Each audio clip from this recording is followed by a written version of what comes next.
My fellow Vitae friends, as you may know, this week we celebrated the Hanukkah holiday, the Festival of Light.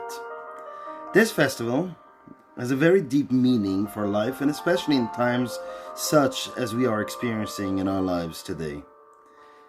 The story of the Maccabees goes back over 2,000 years when an evil empire was determined to eradicate the Jewish people, both physically and spiritually.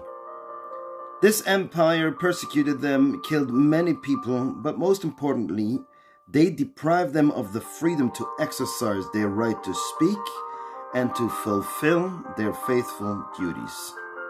It was faith that kept them strong. It was faith that gave them hope, and again it was faith that made them resilient in the darkest of times. They never forgot who they were and the purpose for which they were put into this world.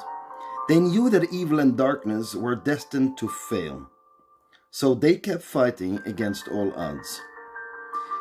It was a battle between the wicked and the righteous, the few against the many, the weak against the strong, and miraculously they won. In the 21st century, evil and totalism are not behind iron curtains or dark underground bunkers.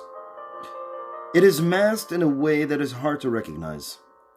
It is covered up in a way that makes you feel that your freedom being taken away from you is for your own good and benefit, exactly like in the time of the Maccabees, where people tried to convince themselves that the anti-freedom laws were for the benefit of the people.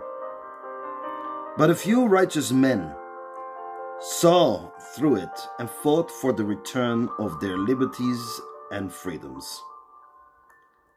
So let me conclude with the following. The message of Hanukkah remains as inspiring and relevant as ever. Good will always prevail against evil, and hope will always triumph over tyranny. We are Vitae. Good night.